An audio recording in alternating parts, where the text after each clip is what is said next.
ሰላም ሰዎች እንዴት ናችሁ? ዛሬ ስለ ዲቪዥን ኦፍ ዘ ወርልድ ኢንቱ ኢስት ኤንድ ዌስት ኤንድ ዘ ኮልድ ዋር ነው የምናወራው።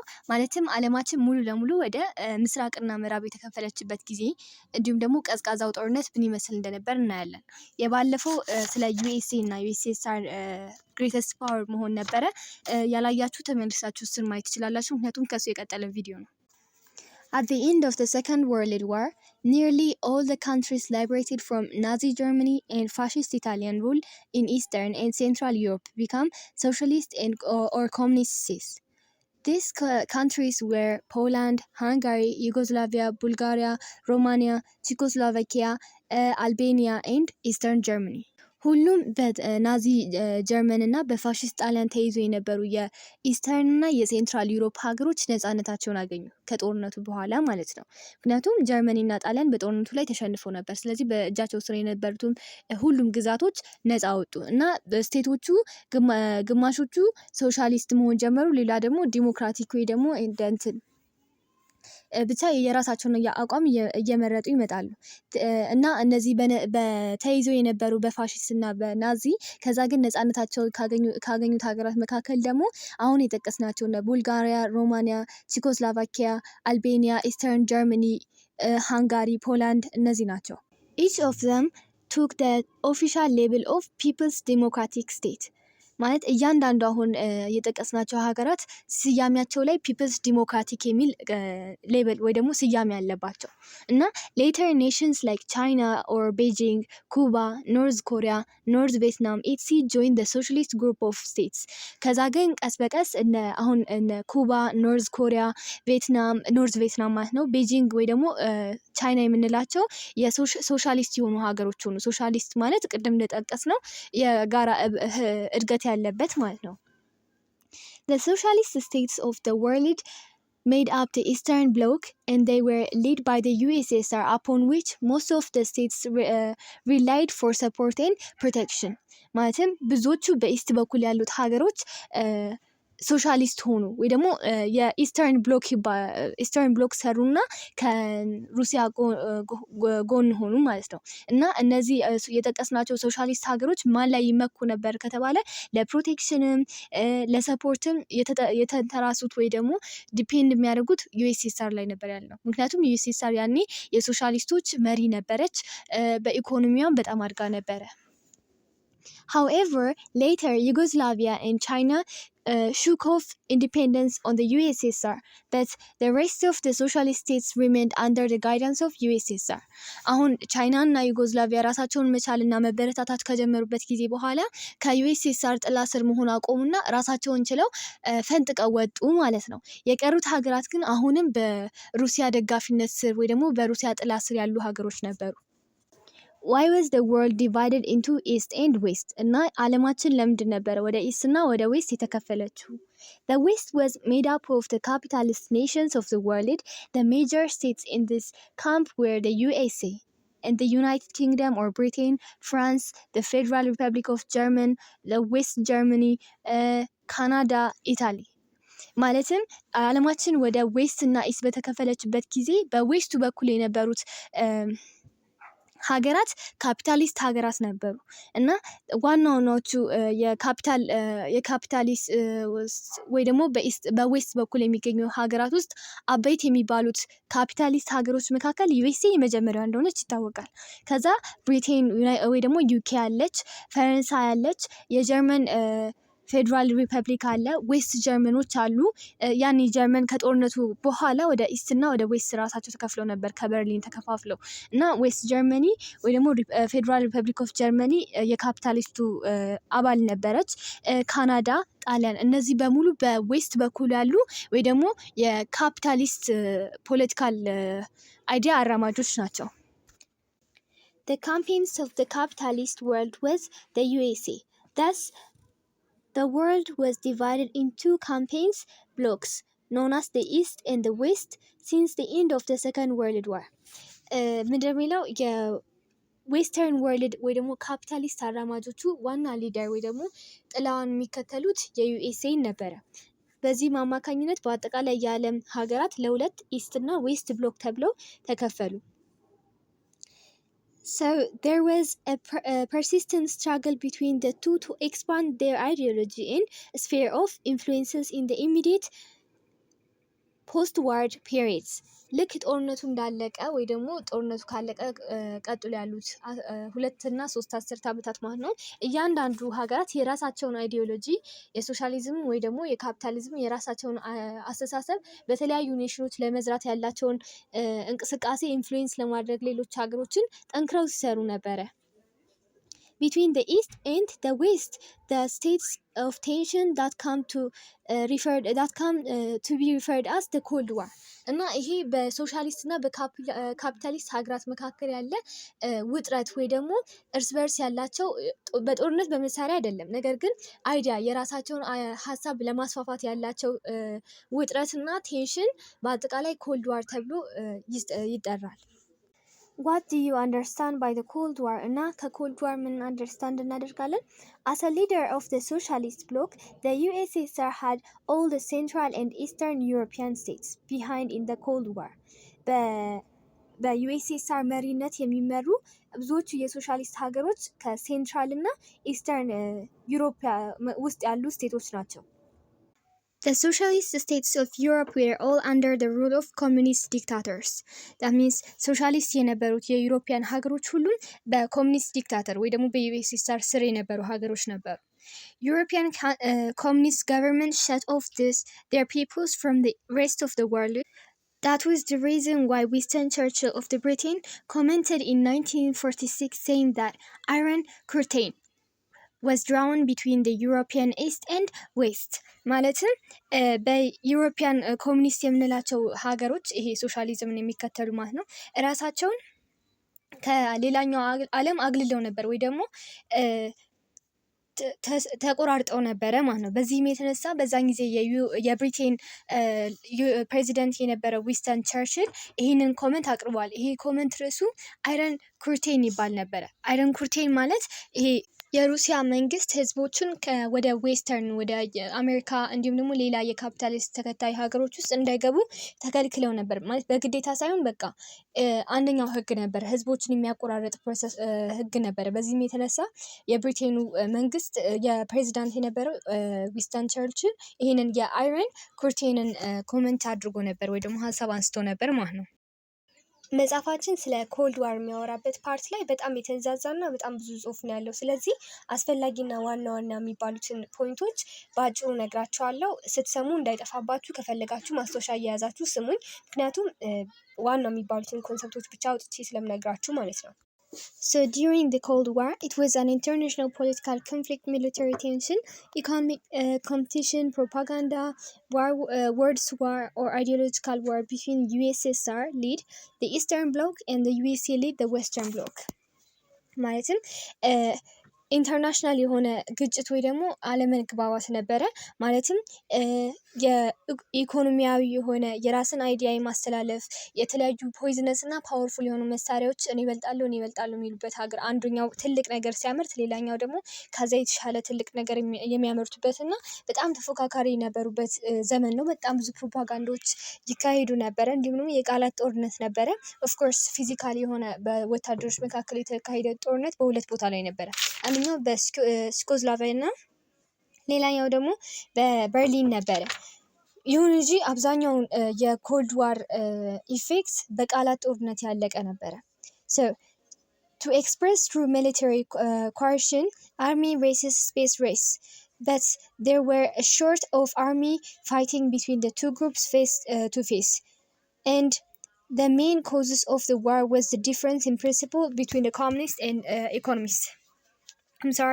ካፒታሊስት ማለትም በዋናነት በደንብ በጦር የተዋጉ ብዙ ሀገሮች አልነበሩም። ነገር ግን አንድ ሁለት ቦታዎች ላይ ፌስ ለፌስ አርሚዎች ተገናኝተው ፋይት ያካሄዱበት ሲቹዌሽን ነበረ። ነገር ግን አብዛኛውን ነገር ብንመለከት የሰዎች በሶሻሊዝም እና ካፒታሊዝም ቤዝ ሆኖ እርስ በርሳቸው ሲጣሉበት የነበረው ሞመንት ነው። ሌላ the hostility of USA and Britain politicians to the Soviet government. ዩኤስኤ እና ብሪቴን ሁለቱም ያው ዩኤስኤ ኦፍ ኮርስ ደ ሞስት ፓወርፉል ካንትሪ ነበረች በዛን ጊዜ። ብሪቴንም በኋላ ላይ ሪከቨር እያደረገች ስትመጣ ካፒታሊስት የሆነች ሀገር ነበር። ስለዚህ የእነዚህ ሁለት ሀያል ሀገራት ካፒታሊስት መሆን እነሱ ከሩሲያ ተቃራኒ ሳይድ ወይ ደግሞ በሩሲያ እና በእነዚህ ሁለት ሀገራት መካከል ጠላትነት እየተመሰረተ መጣ ማለት ነው። And Stanley foreign policy aiming to strengthen Russia influence in Europe. ስታንሊ የሚባለው ደግሞ በዛን ጊዜ የሩሲያ መሪ የነበረው ሰውዬ ነው እና በዛን ጊዜ ሩሲያ ውስጥ ያወጣው የነበረው የውጭ ጉዳይ ፖሊሲዎች ከምን ጋር የተያያዙ ነው? ሩሲያ በዩሮፕ ፓርቶች ላይ ያሏትን ኢንፍሉዌንሶች ኦፍ ኮርስ ኢስተርን እና ሴንትራል ዩሮፕን ሶሻሊስት ማድረግ ችላለች። እንዲሁም ደግሞ ሌላ ኢንፍሉዌንስ የሚያደርግ ሀገሮችን አይነት ፎሬን ፖሊሲ ነበር የሚያወጣው ስታንሊን በዛ ጊዜ። Stalin established the Russian Communist satellite states between 1945 and 1948. These were the Albania, Bulgaria, Hungary, Czechoslovakia, Poland, Eastern Germany, and now the communist governments were also established in the Middle East like Latin America, Africa, Southeast Asia countries. ምንድነው የሚለው አሁን ላይ ሜቢ አሁን ላይ ሳይሆን እስከ 1990ዎቹ አካባቢ በጣም ብዙ ሶሻሊስት ካንትሪዎች ነበሩ። ነገር ግን በ1945 እና በ1948 በእነዚህ 3 ዓመታት መካከል የነበሩ ከሩሲያ ጋር የነበሩ ሶሻል ሀገሮች አልቤኒያ፣ ቡልጋሪያ፣ ሃንጋሪ፣ ቼኮስሎቫኪያ፣ ፖላንድ እና ኢስት ጀርመኒ ናቸው። ዌስት ጀርመኒው ካፒታሊስት ነው። ኢስት ጀርመኒ ናቸው። ከዩሮፕ ውጪ ደግሞ በሚድል ኢስት ላይ በላቲን አሜሪካ በአፍሪካ ላይ የተለያዩ ኮሚኒስት ሀገሮች ነበሩ። ስለዚህ ስታንሊን ይህንን የኮሚኒስት ሳተላይት እንዳለ መርሳት የለብንም አደራጅቶ እንደነበረ። The two groups tension and results በሁለቱ ግሩፖች መካከል በሶሻሊስት እና በካፒታሊስት መካከል የነበረው ቴንሽን እና ጭንቀት እና ሪዛልቱ ምንድን ነበረ? First, in 1947, the American president called Truman announced his determination to stop the spread of communism from east to west. This policy was known as containment policy or known as the Truman Doctrine. በአጠቃላይ ኮንቴንመንት ፖሊሲ ወይ ደግሞ የቱርማን ዶክትሪን በመባል የሚታወቀው ምንድን ነው? የኮሚኒዝምን ከኢስተርን ወደ ዌስተርን እንዳይስፋፋ መግታት ማለት ነው። ኦፍኮርስ በዛን ጊዜ በጣም ብዙ ሀገሮችን ኢንፍሉዌንስ እያደረገች ብዙ ሀገሮች ላይ የሚገኙ ሀገራትን ኢንፍሉዌንስ እያደረገች ነበር ሩሲያ። ይህንን ማስቆም ዋና ዓላማው ነበርና ይህንን ለማስቆም ደግሞ የሆነ ፖሊሲ አውጥቶ ነበር፣ ኮንቴንመንት የሚባል ፖሊሲ ማለት ነው። ማን ነው ይህን ሁሉ ያደረገው? በዛን ጊዜ የአሜሪካን ፕሬዚደንት የነበረው ቱርማን የሚባለው ሰውዬ ማለት ነው። ማርሻል ኢኮኖሚክ ሁለተኛው ኢፌክቱ ደግሞ ማርሻል ኢኮኖሚክ ፕላን ነው። In order to practice the containment policy, the American government launched the economic plan called Marshall Plan, which was announced by George Marshall, the US Secretary of State. Its aim was to recover or to rebuild the European economy. ማለትም ቅድም ኮንቴንመንት ፖሊሲን ተጠቅሞ የኮሚኒዝም ስርዓትን እንዳይስፋፋ ማገድ ፈልገው ነበር እና ይህንን የፖሊሲ እንዴት ነው በተግባራዊ ማድረግ የሚችሉት? ተግባራዊ ለማድረግ አቅደውትም ሲያደርጉትም የነበረው ምንድን ነው? ማርሻል ፕላን ይባላል የፕላኑ እና በዚህ ፕላን ላይ ሰዎች ለተለያዩ እነዚህ ሀያል ሀገሮች ካፒታሊስት የሆኑት ማለት ነው ለሚያድጉት ሀገራት ገንዘብ መስጠት፣ በኢኮኖሚያዊ እነሱን መደገፍ፣ ከዛ ግን ሌላ ስርዓት እንዳይከተሉ ማድረግ ማለት ነው። አሁን ለምሳሌ ቪየትናምን ብንመለከት ኖርዙ ካፒታሊስት ነው፣ ሳውዙ ደግሞ ኖርዙ ሶሻሊስት ነው፣ ሳውዙ ደግሞ ካፒታሊስት ነው።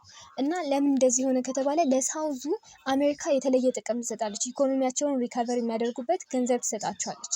ነገር ግን ያ የሚሆነው በኢኮኖሚ የተደገፉ የሚሆኑት በአንድ ሲቹዌሽን ብቻ ነው። እሱም ሌላ የኢኮኖሚያዊ ወይ ደግሞ የአይዲዮሎጂ ፖለቲካል ፊሎሶፊ እንዳትከተል በተዘዋዋሪ ኮሚኒስትን ካልተከተለች ኢኮኖሚያ ያደገ ይሆናል ማለት ነው። ብዙ ሀገራትን ዩሮፕ ውስጥ የሚገኙ ሀገራትን እንደዚህ በኢኮኖሚያቸው እያበለጸጉ እነሱ ሶሻሊስትን እንዳይከተሉ የማድረግ ፕሮሰስ ማለት ነው። ምን የምንለው የማርሻል ፕላን ያልነው ማለት ነው። ሶስተኛው ሪዛልት ደግሞ the point four programs 4 ነጥቦችን የያዘ ፕሮግራም ነው። It was another economic defense of the USA for non-European countries of the Southeast Asia and Africa ማለትም ዩሮፕ ውስጥ ካሉ ሀገራት ውጪ ከዩሮፒያን ሀገሮች ውጪ ማለት ነው በሳውዝ ኢስት ኤዥያ እና በአፍሪካ ውስጥ ለሚገኙ ሀገራት ዲፌንስ ጥበቃ ሚሊተሪ ሊሆን ይችላል በተለያየ መንገድ እርዳታ መስጠት ማለት ነው። ስለዚህ ከቴንሽኑና ሪዛልቱ ምንድነው? አንደኛ ሩሲያ መስፋፋቷን እንድታቆም ኮንቴንመንት ፖሊሲ ወጣ። ሁለተኛ ደግሞ ይህንን ኮንቴንመንት ፖሊሲ ፕራክቲስ የሚያደርጉበት ማርሻል ኢኮኖሚክ ፕላን ወጣ። ኢኮኖሚክ ፕላኑ ደግሞ ለዩሮፒያን ገንዘብ እየሰጡ እነሱን ካፒታሊስት እንዲከተሉ ማድረግ ነው። ሶስተኛው ደግሞ 4 ነጥቦችን የያዘ ፕሮግራም ነበረ። በዚህ ፕሮግራም ላይ አንደኛ ከዩሮፕ ውጭ ላሉ ሀገራት የተለያየ ዲፌንስ መስጠት ለአፍሪካውያን እንዲሁም ደግሞ ሳውዝ ኢስት ኤዥያ ላይ ለሚገኙ ሀገራት ማለት ነው። Then these two groups fought each other on the crisis current of at two important places ቅድም ያልናቸው አክቹሊ የወርልድ ዋር ነበረ። ነገር ግን ሁለት ቦታዎች ላይ ጦርነት ተካሂዶ ነበር። አንደኛው in 1948 Czechoslovakia crisis which is created by Russian government after the Second World War. Czechoslovakia controlled by Russia. የመጀመሪያው ጦርነት የተነሳው በቼኮስሎቫኪያ እና በሩሲያ መካከል ነው እና በሁለቱ መካከል የተፈጠረው ጦርነት ልክ የሁለተኛው ዓለም ጦርነት ከተጠናቀቀ በኋላ ሩሲያ ቼኮስሎቫኪያን ትቆጣጠራታለች። በዚህም የተነሳ ጦርነት ተመስርቶ ነበር ማለት ነው እና ሁለተኛው ጦርነት የተካሄደበት ሪዝን ደግሞ in 1948 and 49 በርሊን ክራይሲስ ነበረ። በርሊን ወይ ደግሞ ጀርመን ላይ የተካሄደ እንትን ማለት ነው። በነገራችን ላይ ልክ በርሊን የሁለተኛው ዓለም ጦርነት ከተጠናቀቀ በኋላ በርሊንን ለ4 ተከፋፍለዋት ነበር። እነዚህ ሀያል ሀገራት አሸናፊዎቹ ማለት ነው። ለሩሲያ፣ ለብሪቴን፣ ለአሜሪካ እና ለፈረንሳይ ማለት ነው። ከነዚህ ከተከፋፈሏት በኋላ የሀገሪቱ እምቅ ሀብቶች፣ ኢንዱስትሪዎች፣ ሲቪላይዝድ የሆኑ ነገሮች እንዲሁም ደግሞ ሪሶርሶች የሚገኙበትን ቦታ የተቆጣጠረችው ሩሲያ ነበረች። ስለዚህ የዘመኑ ፓርቶችን ስላገኘች ሩሲያ ከሌሎቹ የተሻለ ፓርት እንዳገኘች ታስባለች ማለት ነው።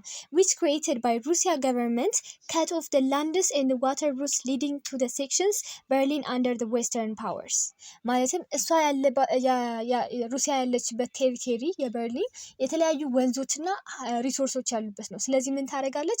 ወደ ፈረንሳይ፣ ወደ አሜሪካ እና ወደ ብሪቴን የያዙት ግዛቶች የበርሊን ግዛቶች ጋር እንዳይደርስ ትቆርጥባቸዋለች። መንገዳቸውን ትቀይርና ወደ እነሱ እንዳይደርስ ታደርጋለች ማለት ነው። ይሄኛው ሌላኛው ፕራክቲካል የሆነ ግጭት ያስነሳ ነበር። ስለዚህ ሁለቱም ግጭቶች የተነሱት በሩሲያ አማካኝነት ነበር። አንደኛው ቼኮስሎቫኪያ ላይ፣ ሌላኛው ደግሞ በርሊን ላይ ከነዚህ 3 ፓወርፉል ሀገራት ጋር። Following this, 2 groups tried to establish the military groups. ከዚህ በኋላ ደግሞ ምንድነው ሚሊተሪ አላይስም አሊም ወይ ደግሞ አንድ ላይ ልክ የመጀመሪያ ዓለም ጦርነት ሊጀመር እንዳለው ሴንትራል ፓወርስ አላይድ ፓወርስ እንደተባለው አሊ መፍጠር ጀምሮ ነበር። It was known as the North Atlantic Treaty Organization.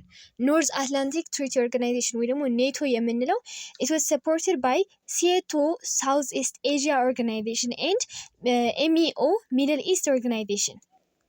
ይህ ካፒታሊስቶች የመሰረቱት ኦርጋናይዜሽን ወይ ደግሞ አሊ ሲሆን በአጠቃላይ የሳውዝ ኢስት ኤዥያ ኦርጋናይዜሽኖች እና በሚድል ኢስት ኦርጋናይዜሽኖች የተደገፈ ነበረ። በአጠቃላይ ለካፒታሊስቶች ማለት ነው። ሌላኛው ደግሞ on the other hand the Eastern blocs formed a military alliance called ዋርሳው ፓክት የሚባል የአሊያንስ ደግሞ ፈጠሩ ሶሻሊስቶቹ ወይ ደግሞ እነ ሩሲያ ማለት ነው። In 1955 similarly both groups established their own economic base. Example Europe Economic Committee was the economic system of Western powers. ሌላኛው ከአሊ በተጨማሪ ይሄ ከዋራሳው እና ከኔቶ በተጨማሪ ኢኮኖሚክ ቤዛቸውን መስርተው ነበር። ኢኮኖሚክ ቤዝ ማለት ለሶሻሊስቶቹ አንድ ላይ አንድ ይኖራቸዋል፣ ለካፒታሊስቶቹ አንድ ይኖራቸዋል ማለት ነው እና ለዌስተርን ፓወርስ ወይ ደግሞ ለካፒታሊስቶቹ ዩሮፒያን ኢኮኖሚክ ኮሚቴ የሚባል ኢኮኖሚክ ቤዝ ነበራቸው። And later it was known as and still known as European Union. በዛን ጊዜ ዩሮፒያን ኢኮኖሚክ ኮሚቴ ተብሎ ተመስርቶ የነበረው አሁን ላይ ዩሮፒያን ዩኒየን የምንለው ነው። የዩሮፒያን ዩኒየን አሁንም ኤግዚስት የሚያደርግ እና ዩሮፒያን ዩኒየን ተብሎ የሚጠራው ቦታ ኦርጋናይዜሽን ነው ማለት ነው፣ ወይ ደግሞ ኢኮኖሚክ ቤዝ። In opposite to the Eastern blocs established their own economic base or a system known as Council for Mutual Economic Assistance or ኮሚሰን እነዚህ ኮሚኒስት ወይ ደግሞ ሶሻሊስት የምንላቸው ደግሞ ሌላ ኢኮኖሚክ ቤዝ ነበራቸው። ይሄኛው ምን ይባላል? ካውንስል ፎር ሚቹዋል ኢኮኖሚክ አሲስተንስ ለጋራ ጥቅም የሚባል የሚካሄድ እንትን ቤዝ እንደማለት ነው። ሰው ወይ ደግሞ በሌላኛው ስሙ ኮሚንሰል ማለት እንችላለን። ሶ ሪቫይዝ እና ጀነራላይዝ ስናደርገው ምንድነው ቴንሽን እና ሪዛልቶችን አይተናል። ኮንቴንመንት ፖሊሲ፣ ማርሻል ፕላን ፎር ፕሮግራምስ። በዛ ደግሞ ሁለት ቦታዎች ላይ ጦርነት ነበረ። ሁለቱም በሩሲያ ነበር የተነሱት፣ በርሊን እና ቼኮስሎቫኪያ ላይ። ዌስተርን ብሎኮች እና ሳውዘርን ማለት የኢስተርን ብሎኮች የራሳቸው አሊ ፈጥረው ነበረ። የዌስተርኖቹ ኔቶ ይባል ነበር። የኢስተርኖቹ ደግሞ ዋራሳው ፓክት ይባል ነበረ። እንዲሁም ደግሞ ኢኮኖሚክ ቤዝም ነበራቸው። ኢኮኖሚክ ቤዙ የዌስተርኖቹ መጀመሪያ ላይ ዩሮፒያን ኢኮኖሚክ ኮሚቴ ይባል ነበረ። አሁን ላይ ደግሞ ዩሮፒያን ዩኒየን እንለዋለን። የኢስተርኖቹ ወይ የሶሻሊስቶቹ ደግሞ ኮሚሰን ይባላል። ፒስ ቶክ አጀንዳ ሁሉም ጦርነት መጨረሻ ላይ እንደሚደረገው ማለት ነው። ይሄ ከዚህ የኮልድ ዋርን ማብቂያ እንዲኖረው የተለያዩ የሰላም ንግግሮች ነበሩ። መቼ አጀንዳው ተነሳ፣ እንዲሁም ደግሞ እስከ መቼ ድረስ ቀጠለ፣ መጨረሻ ላይ ምን ላይ ተስማሙ የሚለው እናያለን። It started in 1966 by Prime Minister of Russia called Nikita, who had the idea called peaceful coexistence to the west። ማለትም ኒኪታ የሚባለው የሩሲያ ፕራይም ሚኒስተር የነበረው ሰውዬ በ1966 ምን ይላል? አንድ ላይ ተግባብተን መኖር አለብን። በእርግጥ እኛ የእናንተን ዓላማ አንከተልም፣ እናንተም የእኛን ዓላማ አትከተሉም። ነገር ግን ኮኤግዚስት ማድረግ አለብን፣ አንድ ላይ ያለ ችግር መኖር አለብን ብሎ ያስባል። This means Russia would compete with the West but would avoid the war። ኮምፒት ማድረጋቸው አይቀርም፣ ሁለቱም ይፎካከራሉ እና የሚፈልጉትን ሀገር ኢንፍሉዌንስ ማድረግ ይችላሉ። ነገር ግን ሁለቱ ጦርነት ውስጥ እንዳይገቡ እና በሰላም እንዲፈቱ ማለት ነው። The equivalent word peacefully coexisted with the detent from the West. According to this, the discussion continues with the ups and downs, especially in 1969. A good opportunity has been seen, which means both sides agreed on a strategy of army limitation talk, ወይ ደግሞ SALT። ምንድን ነው የሚለው?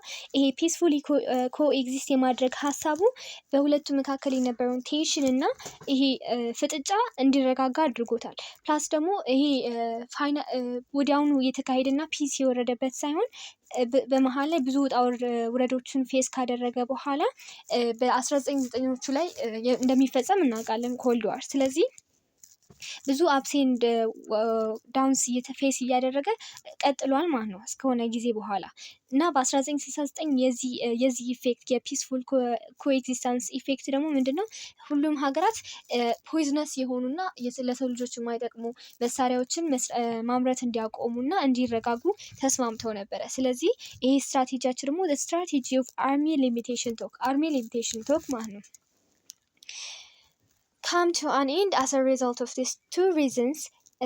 በእነዚህ ሁለት ሪዝኖች ምክንያት የቀዝቃዛው ጦርነት ሊያልቅ ችሏል ማለት ነው። የመጀመሪያው ምንድነው? the two successive meetings in 1996 and 97 between the two superpower leaders, President ሮናልድ ሪጋን of USA and ሚካኤል ጎርባቾቭ of ሩሲያ በ1996 እና በ1997 የዩኤስኤ እና የሩሲያ ፕራይም ሚኒስተሮች ተነጋግረው ነበረ። ከሩሲያ ሚካኤል ጎርባቾቭ ይባላል፣ ከዩኤስኤ ደግሞ ሮናልድ ሬጋን ይባላል ማለት ነው። ሁለተኛው ሪዝን ደግሞ the fall of communism in USSR as well as the Eastern and Central Europe's pick up of Soviet states and become independent። oh my goodness ምንድን ነው የሚለው? ኮሚኒስት የነበሩ ሴንትራል እና ኢስተርን ሀገራት መፍረስ፣ ኮሚኒዝም ስርዓቱ መፍረስ ማለት ነው። እና የሶቪየት አሁን ላይ እንደ ድሮ ዩኤስኤስአር አትባልም። ስለዚህ የሆነ ፕሮሰስ ላይ ያልፋለች ማለት ነው። ለጊዜው አላውቅም። እና ሩሲያ ውስጥ የነበረው ኮሚኒዝም ፎል ሲያደርግ እንዲሁም ደግሞ ሶቪየት ስቴቶች በሶቪየት ስቴት ስር የነበሩትም ብሬክ ኦፍ ስላደረጉ ስርዓቱም ስለፈረሰ ኮልድ ዋሩ የቀጠለበት ፕሮሰስ አልነበረም ማለት ነው።